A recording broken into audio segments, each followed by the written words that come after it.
In the ancient land of Greece, where gods walked among mortals and monsters stalked the shadows, a child was born whose life would forever stand between glory and tragedy. His name was Heracles.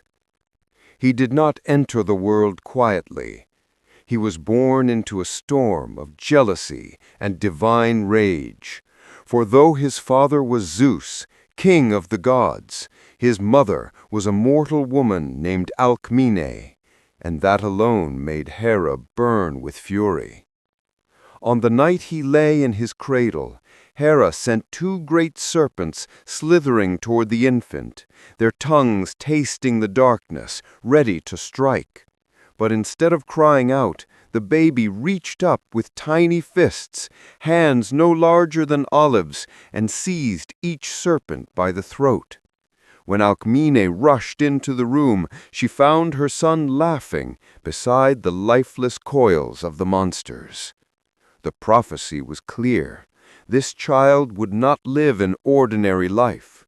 He would not die an ordinary death.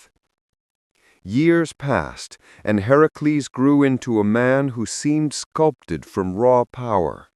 He towered above most, with shoulders broad as temple doors and a voice that could rattle shields. But strength alone could not shield him from Hera's hatred.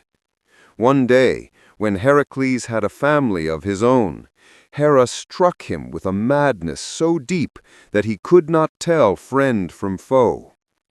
When he awoke from the haze, he realized he had destroyed the very people he loved most.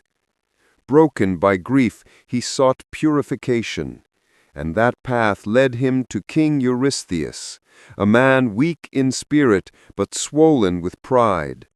Under Hera's whispering influence, Eurystheus condemned Heracles to face 12 labors, challenges designed not for redemption, but for his death. The first labor, the Nemean lion.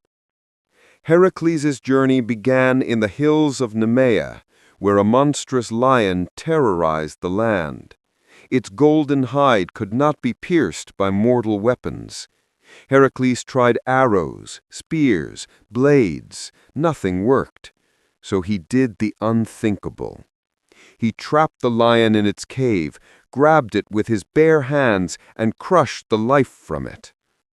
From its hide he fashioned a cloak, from its skull a helmet, the armor of a hero born from nothing but strength. The second labor, the Hydra. Next came the Hydra, a serpent with many heads that grew back double when cut. The marshes of Lerna churned with poison as Heracles entered. With torch and sword, and with the help of his nephew Iolaus, he burned each neck before it could heal. As the creature writhed, he tore off its last immortal head, burying it deep beneath a rock. The third labor, the Ceryneian hind. This challenge required not strength, but patience. The sacred golden-horned deer of Artemis moved like a whisper through forests. Heracles pursued it for a full year, across mountains, across rivers, never harming it, knowing the goddess watched closely. When he finally captured it alive, Artemis allowed him to continue, for she saw purity in his heart. The fourth labor, the Erymanthian boar. Thunder rolled across the mountains as Heracles chased a monstrous boar into deep winter snow. The beast's rage shook the trees, but Heracles wrestled it with calm precision, binding it with ropes and dragging it back to Eurystheus